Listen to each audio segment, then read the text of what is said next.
Maintenant, on va parler sur la mesure du QT.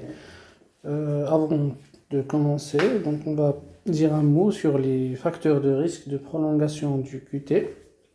Donc vous avez au premier plan donc les problèmes électrolytiques, notamment donc l'hypokaliémie, donc qui est la plus connue et probablement donc la cause la plus fréquente.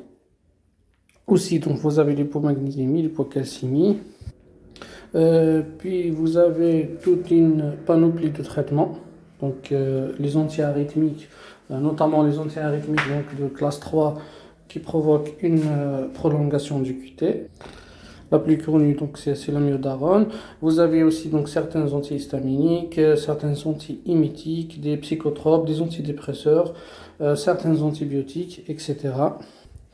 Vous avez donc ce qu'on appelle le syndrome du QT lent, donc qui est congénital, donc qui est une maladie congénitale. Vous avez donc tout ce qui est aussi problème cardiaque, à savoir l'infarctus, le takotsubo, les myocardites, et certains donc autres causes qui sont plutôt rares.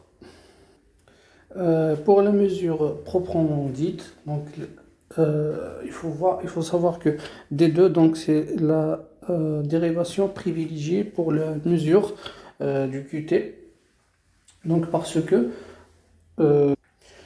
généralement c'est en D2 pardon, que l'onde U est plate. Donc elle ne va pas nous gêner. Ou bien aussi le VL. Donc les deux dérivations D2 donc, et VL. Généralement, c'est les dérivations les privilégiées pour la mesure du QT. Sinon, si donc le QT n'est pas très, donc l'onde T n'est pas très claire et tout, on peut s'aider avec V5, V6 et si ça ne marche pas aussi en V5, V6, on va utiliser V2 et V3. Mais il faut savoir qu'il y a une règle générale pour la mesure du QT, c'est il faut mesurer le QT où l'onde T, elle est donc la fin de l'onde T la mieux visible, où il n'y a pas d'onde U et où on trouve le QT le plus long. Il faut savoir que le calibrage, la vitesse doit être à 25. Donc les mesures, c'est-à-dire la normale du QT, c'est-à-dire les références du QT sont par rapport à une vitesse de déroulement du papier à 25 mm par seconde. On peut utiliser, et des fois ça marche très bien, on peut utiliser une vitesse à 50 mm par seconde. Par contre, quand on utilise cette vitesse, quand on mesure, on doit diviser notre mesure sur 2 pour avoir la mesure comme si c'était mesuré par une vitesse à 25. Maintenant, donc, ailleurs, ils utilisent surtout des écrans numériques, donc c'est en quelque sorte un logiciel qui vous calcule directement le QT. Parfois, on est obligé de multiplier les mesures, donc et faire la moyenne entre les deux. C'est-à-dire, on fait par exemple 3 mesures différentes, puis on divise le tout sur 3 pour avoir une moyenne. Parce qu'il faut savoir que dans certains cas, c'est assez difficile de trancher est-ce que le QT est long ou non. Je vous montre maintenant un exemple de mesure. Comme vous voyez ici, par exemple, on commence par D2. Le D2, donc, il n'est pas très bien fait.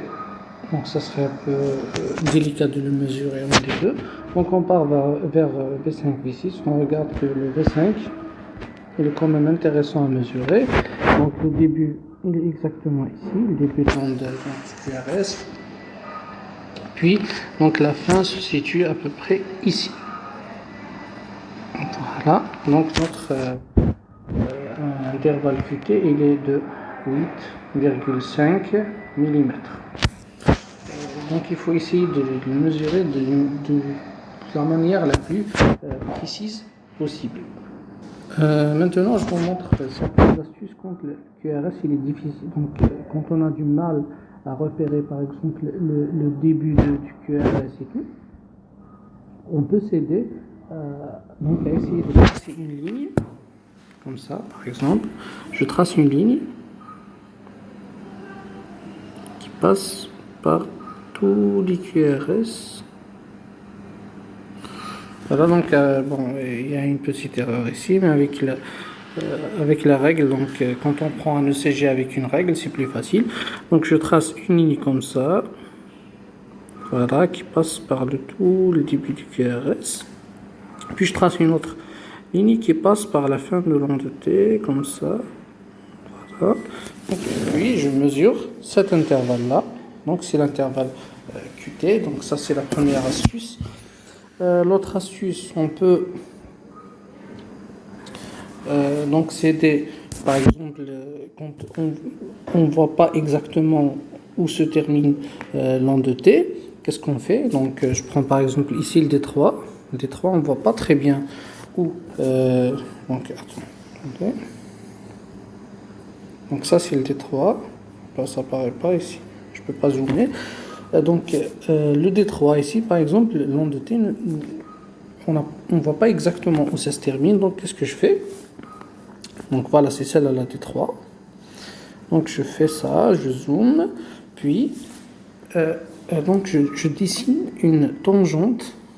Donc une tangente qui part comme ça, avec la partie donc descendante de notre onde T. Donc je dessine cette tangente, puis je redessine une autre tangente donc sur la ligne isoélectrique, comme ça. Voilà. Donc, et le point où ils se retrouvent les deux, c'est la fin de l'onde T. Donc ça, c'est une autre astuce. Donc si j'utilise par exemple onde D2, je fais ça, même D2, donc on n'apparaît pas très bien, je fais ça, puis je fais ça pour la ligne isoélectrique. Voilà. Donc c'est là où ça se retrouve. Donc vous voyez, les deux, c'est à peu près la même chose. Quand je dessine une ligne comme ça. Donc cette ligne comme ça, puis on a une autre ligne comme ça du début de QRS, donc c'est celui-là notre intervalle QT. Puis il faut savoir que l'intervalle QT s'interprète selon la fréquence cardiaque. Donc le QT mesuré n'a pas de valeur, donc n'a pas de valeur par rapport donc la fréquence cardiaque. C'est-à-dire il faut savoir que le QT chez le même patient, il va diminuer quand la fréquence cardiaque augmente et le QT va augmenter quand la fréquence cardiaque diminue. Donc il est directement lié à la fréquence cardiaque. Et il faut savoir que chaque QT est lié à l'espace RR précédent. Qu'est-ce que ça veut dire? Ça veut dire que cette QT, il est lié à cet espace RR. Cette QT, il est lié à cet espace RR. Cette QT, il est lié à cet espace RR précédent. D'où l'intérêt, donc, quand on a par exemple une arythmie, c'est-à-dire la fréquence, donc une arythmie, donc l'intervalle RR, il change. Dans ce cas-là, qu'est-ce qu'on fait? On doit mesurer ce QT par rapport à l'espace RR précédent. C'est très important. Et l'idéal, quand on a des arythmies, qu'est-ce qu'on fait? On mesure plusieurs intervalles QT, puis on fait la moyenne. Il faut savoir qu'il y a plusieurs formules pour donc rendre le QT, pour calculer le QT par rapport à la fréquence cardiaque. Donc il y a une formule où on a le QT corrigé, il est égal au QT mesuré sur la racine carrée de l'intervalle RR en secondes, c'est-à-dire on mesure l'intervalle RR en secondes, sachant que, comme on a dit la dernière fois, que ce grand carreau, c'est 0,2 secondes. C'est-à-dire si tu as 3 grands carreaux, c'est 0,6 secondes. L'autre méthode, c'est le QT corrigé qui est égal au QT mesuré toujours sur la racine carrée de 60 sur la fréquence cardiaque. C'est-à-dire, qu'est-ce qu'on devine, qu'est-ce qu'on comprend de cette formule? C'est-à-dire que le QT mesuré, il est égal au QT corrigé quand la fréquence cardiaque est égale à 60. Il faut savoir aussi que le QT normal il est à 450 chez l'homme et elle est à 460 chez la femme, mais généralement millisecondes, mais généralement on parle de QT lent, donc il faut chercher le problème, il faut le traiter et tout. Généralement quand il dépasse les 500 millisecondes. Donc l'autre particularité aussi du QT, c'est quand on a un QRS qui est large, parce que comme vous savez que le Q, c'est donc le long de Q, c'est le début du QRS. C'est-à-dire si on a un QRS large, il va automatiquement élargir le QT. Donc il y a plusieurs aussi formules qui étaient proposées pour donc faciliter et pour corriger, pour essayer de mesurer le QT de la manière la plus fiable. Entre autres, il y a celle par exemple qui recommande de mesurer le QT. Donc on a un QT corrigé, puis on diminue, donc moins, mais si on diminue, on enlève la durée du QRS. Qu'est-ce que ça veut dire? Si j'ai un QRS par exemple large, à 3 mm par exemple, qu'est-ce que je fais? Et quand je prends mon QT, je le trouve par exemple à 11 mm.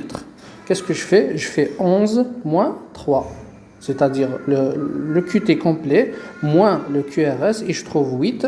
Donc je prends en considération ce 8. Et je ne prends pas en considération le 11. Par contre, là, le QT corrigé ne doit pas dépasser les 400. Parce que, comme on a dit la première fois, celle de la normale de 450, par exemple, chez l'homme et 460 chez la femme, ça prend en considération le QRS. Et un QRS normal, il est généralement compris entre 50 et 60 millisecondes. Donc, quand on enlève le QRS, quand il est large, on l'enlève, mais on prend la normale de 400 millisecondes. C'est-à-dire le QT moins le QRS large, il ne doit pas dépasser les 400 millisecondes.